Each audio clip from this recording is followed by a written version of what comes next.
Hello student. आज की class में हम कुछ इम्पोर्टेंट टर्मिनोलॉजी और कुछ इम्पोर्टेंट फैक्ट हैं जिनको डिस्कस करेंगे। सो प्लीज़ आप हमारी क्लास में बने रहिए। यदि आपने हमारे चैनल को लाइक सब्सक्राइब और शेयर नहीं किया है तो जाके कर दीजिए। बेल आइकन को दबा के रखिए ताकि आने वाली सभी क्लासेस की नोटिफिकेशन आपको मिलती रहे। Now first question is which term means the elevated blood sugar level या glucose level that is called. Okay, तो यदि हमारी बॉडी में ब्लड शुगर लेवल एलिवेटेड मिलता है, बढ़ा हुआ या घटा हुआ, तो इसके लिए क्या टर्मिनोलॉजी यूज़ की जाती है। ठीक है, तो यहाँ पे बढ़े हुए ग्लूकोज के बारे में बताया है। सो बढ़ा हुआ ग्लूकोज होता है तो हाइपरग्लाइसेमिया, और घटा हुआ होता है तो हाइपोग्लाइसेमिया। ओके, सो जो शुगर का लेवल है यदि बढ़ जाता है हमारे शरीर में तो उसके लिए क्या टर्मिनोलॉजी यूज़ होती है, हाइपरग्लाइसेमिया। और यदि घट जाता है तो उसके लिए जो टर्मिनोलॉजी यूज़ होती है that is called hypoglycaemia. Okay, now next question, the post operative order for the large adult patient who has just viewed on unit after major abdominal surgery read morphine 15 mg IM UV 4 to 6 hours need for pain with what is the best schedule for the pain relief during the first post operative day for these patient। okay, सो क्या है कि एक patient है, वो post operative है, adult patient है, तो उसको क्या हो रहा है कि 15 mg UV 4 to 6 आवर हम क्या दे रहे हैं, पेन रिलीफ के लिए मॉर्फिन दी जा रही है। ओके, तो उसके लिए बेस्ट शेड्यूल क्या होगा, ओके, मॉर्फिन देने का। So now right answer is give the drug automatically UV4 hour around the clock for 24 hours। Okay, तो हमको क्या करना है कि हर 4 घंटे का 24 घंटे में 4 4 घंटे में सबको डिवाइड करना है और ऑटोमेटिकली 4 4 घंटे में पेन रिलीफ देनी है। Okay, now next question, a patient who has been taking the topical antipsychotic Risperidone reports weight gain after taking the drug for 3 months. What would you tell this patient? Okay, तो क्या बोला जाएगा patient को। देखो, कोई patient है, वो क्या है, एंटीसाइकोटिक ड्रग ले रहा है, कब तक ले रहा है, 3 मंथ तक ले रहा है, तो उसका क्या हो रहा है, वेट गेन हो रहा है। तो अब हम पेशेंट को क्या सजेशन देंगे। ओके, तो क्या सजेशन देंगे हम पेशेंट को कि weight gain is a expected side effect of the drug. तो उसको हम क्या बताएंगे कि जो आपका वेट गेन हो रहा है ये क्या है, दवाइयों के साइड इफेक्ट की वजह से हो रहा है। Okay, now next, when assessing a patient with Parkinson disease who take the carbidopa levodopa combinate drug, you find that now have almost constant muscles movement that look like uncoordinated decking. What is the best action. ठीक है, अब Parkinson disease का patient है, ठीक है, carbidopa लियोडोपा drug का combination दिया गया है। तो इसमें क्या हो रहा है, अनवॉलंटरी मूवमेंट आपको देखने को मिलेगा। ठीक है, उसमें क्या हो रहा है, कोऑर्डिनेशन नहीं है मसल्स मूवमेंट में। तो इसके लिए बेस्ट एक्शन क्या होगा, तो जो बेस्ट एक्शन है वो क्या होगा, hold the next drug dose to report the finding the health care provider. ठीक है, दूसरी ड्रग देने के लिए होल्ड करना है और प्रॉपर हेल्थ केयर प्रोवाइडर को इन्फॉर्म करना है। ठीक है, कि ऐसा ऐसा हो रहा है।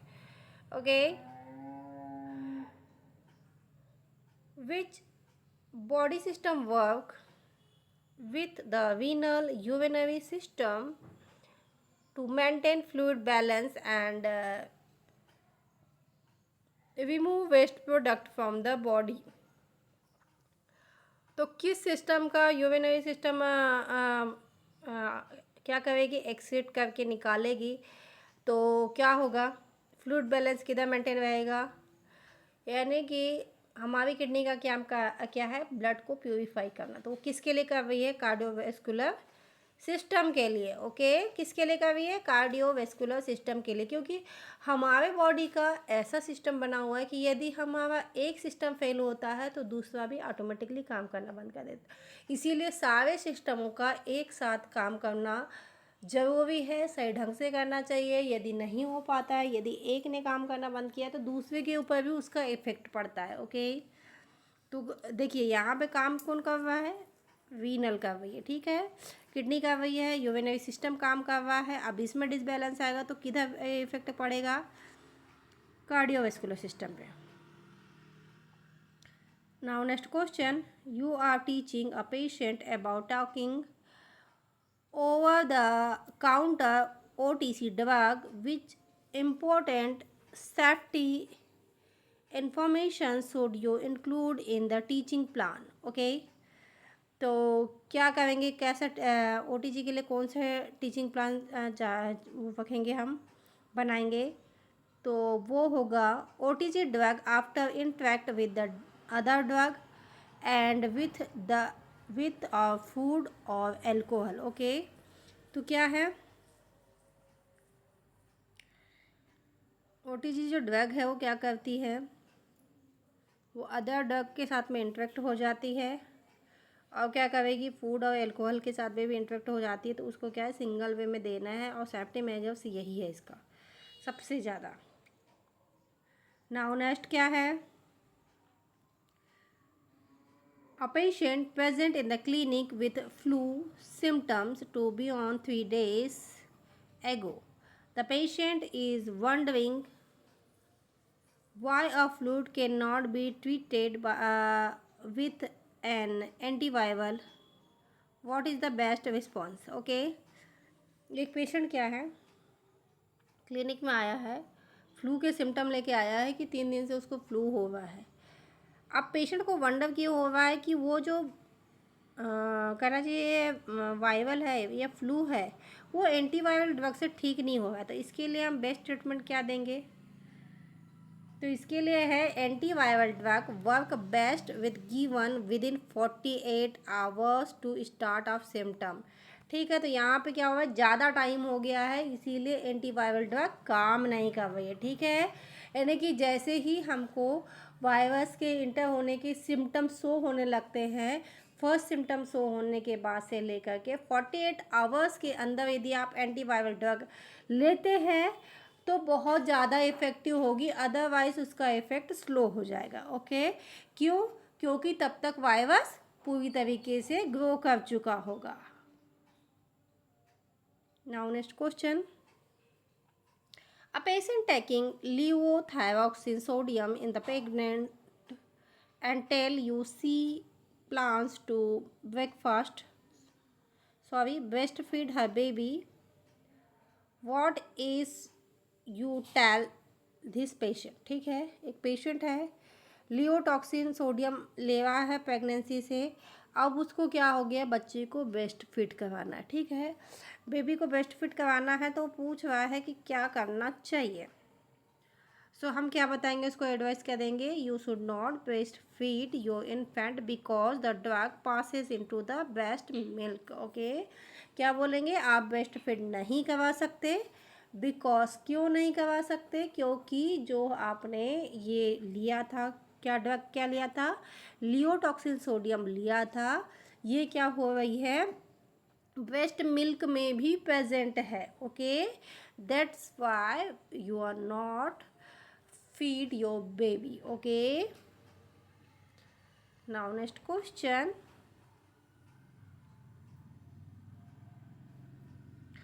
you are teaching a patient about the adverse effect associated with the selective serotonin reuptake inhibitors with advisor effect.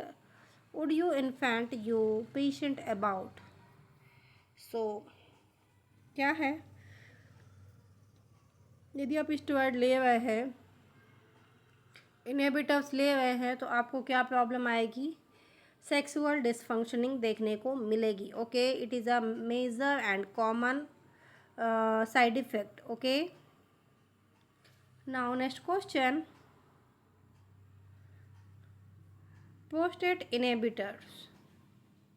Okay, so ये पीआई क्या है? Drug that competitively block to the specific enzyme prevention viral reflection and release the viral particles called वेवेनस. Okay, तो इनका क्या काम होता है? प्रोटीन्स इनहिबिटर का तो इनका काम होता है ये स्पेसिफिक एंजाइम और प्रिवेंटिंग वायरल रिप्लिकेशन को क्या करेंगे? ब्लॉक कर देंगे. नाउ नेक्स्ट क्या है अब यहाँ पे? विच category of diabetic drug excrete the mechanism of इस कनेक्टिंग ड्रग. सो क्या करेगा? क्या है इसमें? सो पोटेशियम स्पेयरिंग ड्रग. क्या है? Potassium sparing drug. Okay, now next. What specific informative should the part of teaching plan to the patient taking non-benzodiazepine sedatives? ठीक है, तो जो नॉन बेंजोडाइजापाइन सेडेटिव लेते हैं उनके लिए टीचिंग प्लान क्या होगा? तो उनके लिए टीचिंग प्लान होगा the drug can interact with the food and beverage. Okay, किसके साथ में इंटरेक्ट करती है? मैनी फूड और बेवरेज के साथ में इंटरेक्ट करती है ये. Now next. Which category of drug for the hypertension has the potential to make heart failure worse. Okay, so ये कौन सी ड्रग होती है? तो ये होती है कैल्शियम चैनल ब्लॉकर. ओके, कौन सी ड्रग होती है? Calcium channel blocker. So student, ये थे बहुत ही इम्पोर्टेंट पॉइंट जो हमने आज की क्लास में डिस्कस किए, जो आने वाली सभी एग्ज़ाम्स के लिए बहुत ही इंपॉर्टेंट होने वाले हैं. सो प्लीज़ आप हमारी क्लास में बने रहिए. यदि आपने हमारे चैनल को लाइक सब्सक्राइब और शेयर नहीं किया तो जाके कर दीजिए. बेल आइकन को दबा के रखिए ताकि आने वाली सभी क्लासेस की नोटिफिकेशन आपको मिलती रहे. Thank you for watching.